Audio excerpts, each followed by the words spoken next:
Saaraa namni jedhamtu kun amma macaafan fudhattu la. Osoo macaafatti agarsiisanii macaafan fudhattu. Garuu ammoo nama macaafa fudhattu deebitee qeeqxi jechuudha. Daani'el waa siin jedha. Maal laan jetta? Man rabbuka. Eh? Man rabbuka rabbiin kee eenyu yookaan ammoo waaqni kee eenyu? Yesus Kristos. Daanii. Abeet. Akkami jirta? Jira galata Yesus. Daanii. Sagaleen koon jiru? Fayyaa keeti? Fayyaa koodha eeyyeen.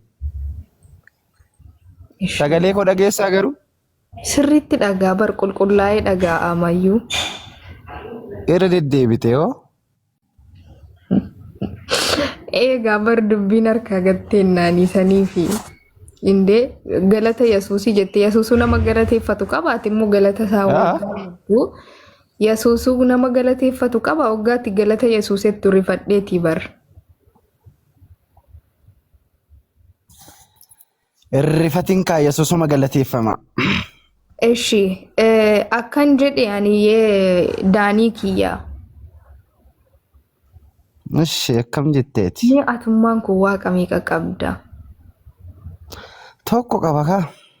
Yesuus Kiristoos waaqa meeqa qaba? Inni waaqayyoodha. Waaqa biraa isaa fide. Matumti isaayyuu waaqayyoodha. Atamma ayyuu gaafii yoo sirreeffachuu barbaaddu waaqa isa jettu dhiisi. Uumama boqonnaa tokko dhattee gaafa dubbiftu jalqabaa bantii waaqa fi lafaatu uumamedha. Waaqa jechuun uumamaa, waaqayyo jechuun uumadhaa. Waaqa isa jettu dhiisiti. Yesuus Kiristoos waaqayyo meeqa qaba? Eshi waaqayyo meeqa qaba? Inni waaqayyoodha. Waaqayyoon kan biraan qabu. Innumtu matumti isaayyuu waaqayyoodha bari. Yesuusumtu waaqayyoodha. Maa innuu waaqayyo koo jedha waaqayyo qabaa bar innuu? Sababni kana jechuun isaa Yesuus Kiristoos lafarra yeroo deddeebi'aa turetti namummaa isaatiin deddeebi'aa ture. Akka inni waaqayyoon ta'e immoo Filiphos boqonnaa 2 lakkoofsa 6 baasee. Maa Yesuus iddoo tokkotti hin kijibaa? Yesuus hin kijibaa silaa? Yesuus takkas hin kijibnee kijiba Yesuus dhaga'een beeku. Yesuus hin kijibu. Waaqayyo koo jedhaa jira. Inni waaqayyoon qabu akkamitti jetta? Osoo inni waaqayyo koo jedhu ati waaqayyoon qabu inni jechuun cubbuu nutti ta'a kaa? Cubbuu nutti hin ta'u dhaggeeffadhu sitti himaa. Yesuus Kiristoos lafa kanarraa akka namaatti deddeebi'aa ture. Dhaggeeffadhu. Lafa kanarraa akka namni tokko deddeebutti foon namni cubbamaan uffatu uffachuudhaan karaa durbee Maariyaam keessaan dhalachuudhaan lafa kanarra deddeebi'aa gaafa turutti akka namaatti deddeebi'aa ture. Akka namaattis hin mul'ate. Gaafa lafa kanarra dhufu guutummaa isaatti iyyuu waa'ee waaqummaa osoo hin taane waa'ee namummaa isaa kan dubbachaa turedha. Kanaafuu miti dubbichi Yesuus Kiristoos waaqayyoo qabamoo hin qabudha baramma gaafichi. Hin qabu. Waaqayyo hin kijibee? Hin kijibne. Yeroo kana dubbatutti namummaa isaatiin lafarra jira. Yeroo tokko hin dhufa. An akkanan siin jedhe mee gaafii kiyya hubadhu. Yesuus Kiristoosiin ani ila Yesuus Kiristoos wanti inni dubbatu kijibamu dhugaadha. Dhugaadha. Dhugaadha. Fine. Eshi barnoota fakkeenyaan barsiisaa ture moo barsiisaa hin turre? Barsiisaa ture yeroo lafarra deddeebi'aa ture akka ajaa'iba. Barsiisu fakkeenya jedhaa dubbateera moo hin dubbanne? Dubbateera waan baay'eedha. Dubbateera. Yesuus Kiristoos waaqayyo akka qabu dubbateera moo hin dubbanne? Yesuus Kiristoos waan baay'ee dubbate. Dubbii isaa keessatti dubbiin inni dubbate tokkoyyuu sobas miti, dogoggoras miti. Yesuus Kiristoos yeroo lafarra deddeebi'aa turetti ati wanti naaf hubachuu qabdu keessatti akka namaatti mul'ate, akka namaatti deddeebi'aa ture. Kanaafuu kan inni dhufeef lafa kanarratti kan inni dubbachaa tureef deddeebi'aa tures waaqummaa isaa lallabachuuf otoo hin taane akka nama tokkotti cubbuu ilma namaarraa gatuudhaaf lafa kanarra hin dhufee akka nama tokkotti hin mul'ate. Kanaafi Yesuus Kiristoos harka dhibba keessaa dhibbaa namaadha. Harka dhibba keessaa dhibbaa Waaqayyoodha. Akkasitti sammuu kee amansiisi fudhadhu. Barroofni dubbisiin kan nuti bar hamma kan bulaa jiru kan waan hin barroofne miti barru. Waanuma barraa Yesuus dubbisaa jira. Waan barraa irraa Yesuus Kiristoos ani Waaqa qaba jedhe Yesuus Kiristoos Waaqa hin qabu jetta. Innumtiyyuu Waaqayyoodha bar yeroo kana dubbatutti fooniin lafarra jira siin jechaa jira barsii galaan jiru. Ishi ergi gubbaa ba'ee dubbateera. Ani amma waaqarra ergi waaqarra ba'ee ani hamma Waaqayyo jedhee dubbateera. Ishi yeroo lafarra jiru Waaqa qabu dubbateera. Dhaggeeffadhu Yesuus Kiristoos osoo waaqummaa isaatiin yookaan waaqayyummaa isaatiin hin dhufa ta'ee lafti kun isa baachuu hin dandeessu. Yeroo lafarra jiru qoy daanii ammaati yeroo namni tasgabbaa isinii wajjin haasa'u isinii dubbiidhuma ittuma jallisaa deemtu malee hin sirrooftanii. Bakki injallifnu dhugaa jirtu dubbanna malee tasgabboo akka barbaaddetti haasa'e waan macaafa qulqulluurra jiru wajjin haasa'u. Ishi Yesuus Kiristoos yeroo lafarra deddeebi'aa ture waaqummaa isaa hin dubbanne jette. Ergi waaqa irra ba'ee hammoo waaqummaa isaa dubbateera. Innumtiyyuu Waaqayyoodha bar Waaqayyoon ta'uusaa lafarrattiyyuu ibseera. Lila bar waaqummaa lafarra yeroo ture osoo ofii isaatii Waaqayyo ta'ee jiru Waaqayyo ko jedhee yeroo dubbatu inki jibe. Akka namaatti waan dhufeef namni sarraa akka waan baratuuf jecha akka waaqummaa isaa ibsachaa jira ilaale. Lafa kanarra yeroo deddeebi'aa turetti dhaggeeffadhu akka namaatti dhufe. Dhaggeeffadhu kaaba. Amma fakkeenyaaf waan tokko Waaqayyo gooftaanii waaqummaa isaatiin dhufee waaqummaa isaatiin hin duune. Dhageessitti maa. Kan inni dhufeenii namummaa isaatiin. Dubbisi kana mee dubbisi hiiki mee kana. Dubbisiitii hiiki. Maal jedhaa? Ani gara abbaa kootii fi abbaa keessanii gara Waaqayyo kootii fi Waaqayyo keessanii Waaqayyo kootii fi Waaqayyo eenyu? Keessanii eeshi keessanii Waaqayyo kootii fi Waaqayyo keessaniitti ol nan ba'aa jedhe. Ni kijibi asitti Yesuus Kiristoos Waaqayyo koo abbaa koo yeroo jedhu abbaa sin qabu Waaqa sin qabu ture. Inni iyyuu abbaadha akka namaatti dhufe hin kijibne ittuma fufiinaa dubbisi. Kalas maali reefu dhugaa Waaqayyo koo ila akkana jedhe Yesuus Kiristoos. Yesuus immoo deebisee jedhe. Yesuus immoo jedhe ana hin qabin ani amma iyyuu gara abbaatti ol hin baane gara obboloota koo dhaqi jedhe. Obboloonni isaa eenyu? Dubbisi ittuma fufi. Eenyu obboloonni isaa? Dubbisi gaatti fufiiti. Qoy Yesuus yoo Waaqa ta'e obboloonni isaas Waaqa eenyu obboloonni isaa? Dhaggeeffadhu yogguu kana dubbachaa jirutti fooniin lafarra jira. Waan macaafarra jiru dubbadhu. Wanta macaafa irra jiru dubbadhu. Dhagaikaa. Waanuma macaafarra jiru dhabar. Yeroo kana dubbatutti Yesuus Kiristoos akka fooniin lafarra jiru akka bartoota gidduu deddeebi'aa jiru beeki. Kanaafuu Waaqa Yesuus jettee waaqessuutu sirra jiraata moo Yesuus jettee waaqessuutu sirra jiraata? Inni yoo akkuma bakka kana naa baaste ishee ergattee fufii dubbisuus jennaan diddee akkasuma bakkuma kana akkuma naa baaste Yohaannis boqonnaa 10:30 naa baaste. Kana fixi dura kana fixi jechasa ijoo kun jecha diimaadhaan barraa'e jecha Yesuus Kiristoos kana dubbisishi. Ana hin qabin jedhe ani amma iyyuu gara abbaatti ol hin baane jedhe. Gara obboloota koo dhaqi jedhe. Obboloonni isaa eenyu? Yeroo fooniin lafarra deddeebi'aa turetti bartoota gidduu waan jiruuf akka namaatti waan mul'atee fi warra dubbisaa dhagaa jirudha. Eenyu ree isaan?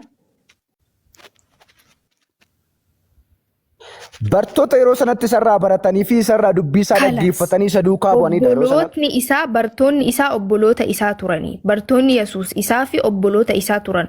Tokkoffaa irratti sanyiin leencaa leencuma waan ta'eef obboleessa Yesuus yoo ta'an isaanis waaqessuu deemna. Ani jedhe itti fufee gara abbaa kootii abbaan isaa eenyu? Dhaggeeffadhu sitti. Qoy abbaan isaa eenyu? Ani gara abbaa kootii. Dhaggeeffadhu amma sitti maa. Ila asumatti natti himi. Ani gara abbaa kootii. Ittuma gadi siqina ishina dhaggeeffadhu ishii bakka si fide. Abbaan isaa eenyu? Dhagaikaa indee macaafa qulqulluu keessaa kutteessatti barsiisuu fi barachuu jalqaba. Hin kunne Dubbisi inni iyyuu abbaa dabar. Gara abbaa kootii jedhe abbaa Yesuus. Garuu akka namoota agaluu fi dhagai. wallahi wabillahi bar in fudhattanii sin macaafa qulqulluu ittuma gadi fixii dubbisee shi macaafamtu yusuu deebisa min fixa ila asumatti obboloota koo isan jedhe obboloonni isaa warra bartoota turanii jette macaafa qulqulluu kan akka warra duuka buutuu Yesuus Kiristoos fudhatu hin jiru in fudhattanii ishi ani gara abbaa kootii jedhe abbaan isaa kubsaa jira nuti immoo fudhannee tamannee isaa fudhanne kana immoo sitti maa jirra miti ila na dhaggeeffadhu goggogdeedhaaf dubbiin deebiin taatu ani gara abbaa kootii jedhe abbaan isaa eenyu Daani kana qofa natti mi waan si gaafataaru qofa na deebisi ani gara abbaa kootii jedhe abbaa Yesuus eenyu ayyu inna geessa miti inna geessa mi in dhaga waan macaafa yoo na dhageessa taate gaafa luqqisii biraa si fiduu fudhachuu diddeerta egaa akkas ta'e egaa fudhachuu diddeemmoo kaanuma fidde kana ittuma gadisiisiitiinaaf dubbisi itti gad ila aga xumuraatti dubbisna macaafumarra jira bar na dhaggeeffadhu eeni macaafumarra jira akkas jedhe ana hin qabin ani amma iyyuu gara abbaatti ol hin baane gara obboloota koo dhaqi eessa obboloota koo dhaqi obboloonni isaa eenyu jettee bartoota isaa turanii jette ani gara abbaa kootii jedhe abbaa Yesuus eenyu dubbadhu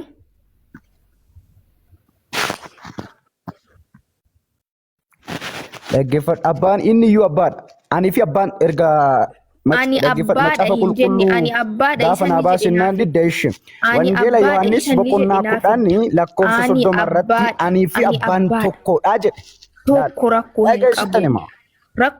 rakkoon qabu ilaalla sana in dhaqna abbaa kootii ani gara isa barbaadde kootii abbaa Yesuus eenyu ishi boqonnaa wangeela Yohaannis boqonnaa 10 lakkoofsa 30 baasa Daani'el afaan Oromiffaa hin beektaa?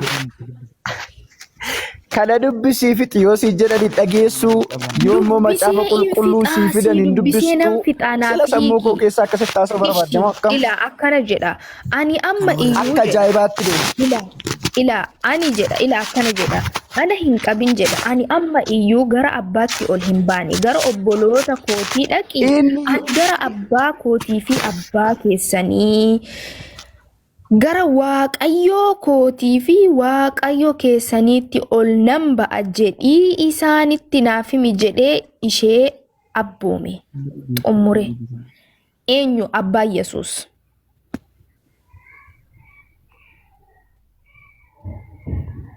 dubbadhu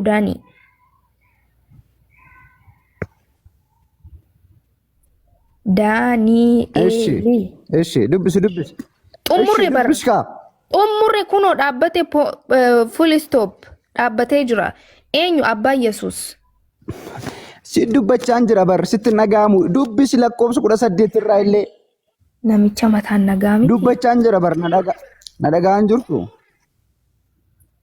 nagaamiti wallahi kuni haa eshi 18 eshi erga dubbisuu diddeedhis rakkoo macaafan fudhatu kun ani nama macaafa fudhatu waliin dubbatu fedha ani nama macaafan fudhanne hojii maaltu coggarraa kiyana gube inde osoo abbaa koo fi abbaa keessa waaqa koo fi waaqa keessan jedhu innu abbaa innu waaqa jedha nama macaafa fudhattan woon taane seentanii na waliin hin dubbatina wallahi yoo macaafan fudhanne seentanii na waliin hin dubbatina inde waaqayyo kootii fi keessan abbaa kootii fi abbaa keessan ani abbaa keessan ani waaqa keessan maan jenne gaafa san namni macaafa fudhattan seenaa dubbadha nama macaafa fudhattan qofa yoo taatan namni macaafa fudhanne seentanii hin dubbatina inde sanuu osoo sana qofa ta'ee dhaqi gara obboloota koo jedhe obboloota koo abbaa koo fi abbaa keessan waaqa koo fi waaqa keessan kanarra akkam isin haa godhunni khayr inshallah inde maal taatanii gootii ati macaafa qulqulluu hin fudhattaa sirriitti hayyee wanta macaafa keessatti barraa'e hunda isaa ni fudhattaa nan fudhee macaafa meeqatti amantaa macaafni kee meeqa የኦርቶዶክስ ብቻ ኦርቶዶክስ ጀዲጋ ኦርቶዶክስ እሺ ኦርቶዶክሲ መጫፈ ሜቃ ኦርቶዶክስ ለማን ጀት ወራከ ለንጀት ኦርቶዶክስ የት ኦርቶዶክስ የት እሺ ረኮን ቀባላ ኩሊ ሀል ያ መሬሳ ቆጣ ጅርቲ ጎቲ አካነ ሲንጀዲያን እሺ አቲ ዋቃ ሜቃ ቀብዳ አንድ ብቻ ነው ማቀው ነኝ አንቺ አማርኛ እንጂ ማውራታችን አልችልም ኦሮሞ ማቲዮ አሶት በጋኝ ተታሰ ችግር የለውም እኔም አማርኛ ስለምችል ላናገርሽ እችላለሁ እሺ አንቺ ስንት አምላክ ነው ያለሽ አንድ አምላክ ነው ያለኝ ኢየሱስ ክርስቶስን ታመልካለሽ አታመልኪውም አመልካለሁ እሱ አምላክ አለው ወይንስ የለውም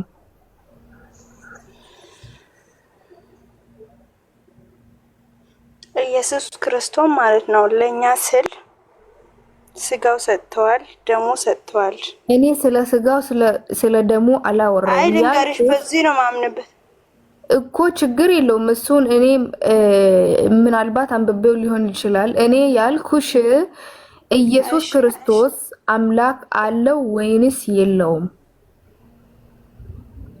አልገባኝም ጥያቄ ነው ወይም አለው ወይንም የለውም በይ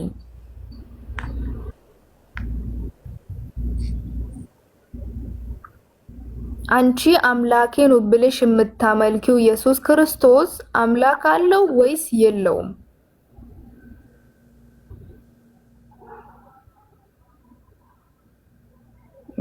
አከሲ ወየሰሉ ማዩ ሲጀመር አፋን ኦሮሞዩን ቤክቲ ቤካ ዱበቹ ዲዴ ማለ አያ ሰኒ ፊትናሴ ሲንጀራራ ወራንታቴች ኢምቤክቲ በራፋን ሲን ዱበቱን ሞ ዱቤት ዱበደ ኢንገላፊ ጀቹዳ ኢንገላፊ afaan isaan beekamu ittiin dubbadhaa jedha hadiisa keessatti waggaa nama wajjin dubbattanu afaan isaaniif galuun afaan isaaniif irra salphatuun ittiin dubbadhaanii jedha afaan kanatu natti salphata hojjette gaa'umaa godhuu hin dandeenyu walumaa galatti namni macaafa qulqulluu in fudhadhaanii jettanii seentanii dubbatu dandeessu ayyuu maaf na buufte ati daani macaafan fudhattu waan ta'eef dhimma si waliin dubbataniif hin jiru barsanii fi ani moo nika osoo Yesus Kristos asitti ani waaqa kiyya jedhee dubbatu ati immoo inni waaqa hin qabu jetta akkamitti walii galuu dandeenya ayyuu lakki barumsa dogongoraa latna seeran barsiisa ofiifis baradhaa dursa wallahi wabillahi nuti waan tokko maa nuti barsiisaa keessan miti bar waanuma macaafa keessan irratti barraa'e tokko erga barsiisaan taane namni akkamitti waan hin baranne barsiisa rakkoo miti kanaafuu waan barraa'e akkamitti dubbisuu wallaaltaati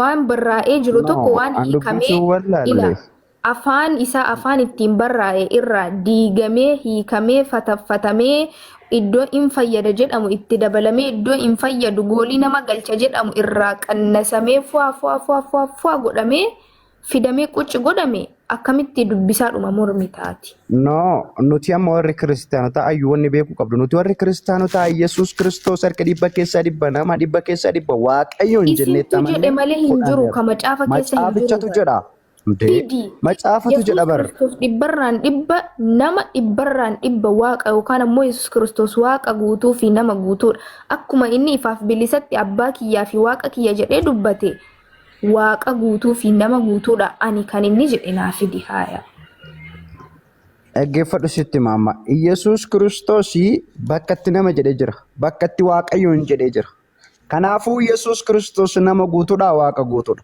kanaaf Filiphiyos boqonnaa 2 lakkoofsa 6 baasidu ila waaqayyo guutuu fi nama guutuu kan hin jenne yoo ta'e in fudhadhu sirraa in fudhadhu eeyyenika dhaggeeffadhu Yesuus Kristos waaqayyoon ta'uusaa fi Yesuus Kristos nama ta'uusaa Yesuus Kristos akkas jedhe ani abbaa keessaa abbaan ana keessaa jedhee dubbate dhaggeeffadhu siima sana eega fudhatte sana ishi bartoonni isaa 12 nuti tokko nuti wal keessa yeroo jedhaa turani wal keessa sesseenanii moo bartoonni nuti tokko wal keessa jedhaniiru meenatti mi'eessatti jedhamee macaaficha baase dubbataniiru nuti tokko jedhanii dubbataniiru ishi naa baasime ishi si baasa yoo sana si baase akkas taanaan ni fudhattami Baasi macaaficha ayyuu. Ni fudhattaami. Macaafa ni guutuu dhibba keessa dhibba hundayyuu na fudhadha bar. Macaafa loogee tokko Isa dhiisee kanas ni tokko na fudhatta. fudhatu Yesuus miti. Kiristoos abbaa koo fi waaqa koo isa ni jedhe ni fudhattaami. Yesuus Kiristoos waaqayyoon ta'uusaa Yesuus Kiristoos nama ta'ee mul'achuusaa lachuuyyuu amanee fudhadheeraan. Laphee koo keessattis afaan kootiin immoo dhugaa sitti ba'an jira akka Yesuus Kiristoos waaqayyoos ta'e akka namas ta'e. Abbaa koo fi waaqayyoo koo isa ni jedhe in fudhattaami. Maal jettee? Abbaa koo fi waaqayyoo koo isa ni jedhe ni fudhatta. Jecha macaafa qulqulluu keessa jiru hundayyuu na fudhadha tokkoyyuu hin dhiisu. Yesuus Kiristoos abbaa qaba moo hin qabu? Inni iyyuu abbaadha. Waan dubbateef qaba immoo jechicha kana waan dubbateef qaba. Jechicha amma daalloogdee tokko tokkoon keessaa funaantee ittiin dhaloota dogongorsiisuudhaaf qabattee jirtu kana waan dubbateef maaliif akka jedhe qaba. Bishaan dhugime bishaan wanni maddii kee bishaan jira. Rakkoon qabu waa'ee bishaanii yaadda'inaa haasaa gaafii qabdan immoo itti fufaa. Waan si gaafadhu keessa ustaazonni kenna fakkeenyaaf sheekonni kenna yogguu paastaroonni keessan wudu'aan alatti qura'aana gara isaan bayne ol laaqanii gadi laaqanii waan fedhan haasaan isaan miidiyaa kanarra dubbatanii maaliif qura'aana kenna bantanii irraa haasoytanii jedhanii gaafatanii beekani. Dhaggeeffadhu si himaa. Gaafatanii beekani laali gaafii gaafatame awwala beeki. Abdoos yoo ta'e namoonni waa'ee quraanaa dubbachaa jiranii warroota waa'ee quraanaa gadi fageenyaan baratanii fi warroota waa beekanidha. Dhaggeeffadhu. Beekanii fi warroota waa'ee quraanaa sirriitti hubatanidha. Tokkoffaa isin waa'ee macaafa qulqulluu hubachuudhaaf dirqama hafuura qulqulluu isin barbaachisa. Namni Yesuus Kiristoositti namanii Yesuus Kiristoos akka ta'e immoo hafuura qulqulluun kun bar sheexaana keeti. Dhugaa rabbi hafuura qulqulluu wanni jedhamu kijibaa beeki. Hinjiru. Maaltu sheexana kooti? Hafuura qulqulluu dhaggeeffadhu waaqayyo geetaa yaanta geetaa fitahaawina wayis አይደለም. Oromiffumaan dubbadhu Amaariffa kana xiqqoon beeku. Waaqayyoon kee yookiin waaqni ati itti amantu sun ilma namaa hunda wal qixxeessaa moo wal qixxeessaa miti? Ilma namaa hunda wal qixxeessuu keessa darbee ilma namaa hundumaafuu wal qixxeessaa eega ta'e warra hafuura hin seeniniif afaan Oromoo ani beeku dandeettii bu'uura barnoota afran osoo hin qabu afaan Oromoo dubbistee hubachuu hin dandeettu waytanaa jettu maal jechuu barbaaddeeti? Iyyasuusitti amanuu si barbaachisa. Yesuus irraa maal godhaan itti amanu osoo hin hubatin akkamitti itti amana? Osoo hin hubatin akkamitti itti amana? Kan warra satti amananiitidha. Don't talk about your desire. Fedha keen dubbatiin obboleessa kee.